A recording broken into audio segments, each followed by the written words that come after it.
Otherwise, we wouldn't have been doing the talks on the association agreement.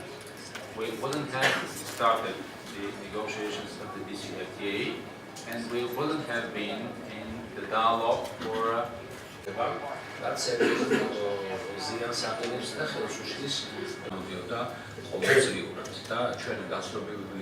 for the second or third or fifth time, please, and went back to the United States again. დღეს ჩვენ აქ შეკრებილები ვართ საერთაშორისო სავაჭრო სამრეწველო პალატის მოთხოვნით ბიზნესმენებთან გვაქვს შეხვედრა, მათ განსაკუთრებით აინტერესებთ ჩვენი ხედვები ბიზნეს გარემოს ფორმირებასთან დაკავშირებით კონკურენციის ხელშეწყობაზე, იმ ნაბიჯებზე, რომელიც საქართველოს შრომის ბაზრის დაცვას შეეხება, სურსათის უვნებლობას, სოფლის მეურნეობაში მოსალოდნელ ინვესტიციებს,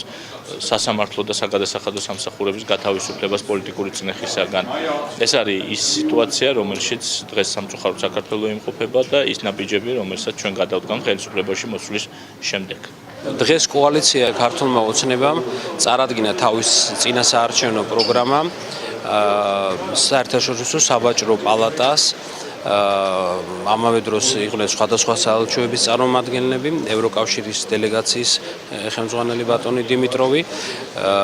საერთაშორისო ბიზნეს, უცხოელ ბიზნესმენებს, რომელიც საქართველოში მოღვაწეობენ, ერთობლივად ვისაც აქვს შექმნილი ქართველებთან ერთად საწარმოები, ყველა საინტერესებს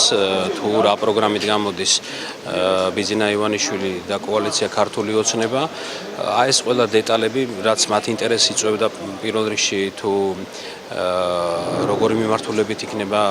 ჩვენი ასე ვთქვათ ეკონომიკური პოლიტიკა წარმართული, რა სფეროებში იქნება სტიმულირებული სოფლის მეურნეობა, მცირე და საშუალო ბიზნესის განვითარება.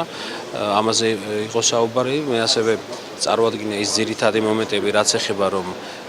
ეხება დამოუკიდებელ სასამართლოს, რაც პრინციპული საკითხია და ამათ შექმნა უდიდესი პრობლემები დღეს საქართველოში, რომ არ არის დამოუკიდებელი სასამართლო და ასევე იმ სტიმულირების და იმ საინვესტიციო გარემოს შექმნის მექანიზმებზე, რაც რეალურად მოუტანს ინვესტიციებს საქართველოს, რეალურად შეიძლება განხორციელდება, იქნება შესაძლებლობა განხორციელდეს საერთაშორისო დონის პროექტები და მთლიანობაში დასაქმდება ჩვენი მოსახლეობა, რომლის დღეს 50% უმუშევარია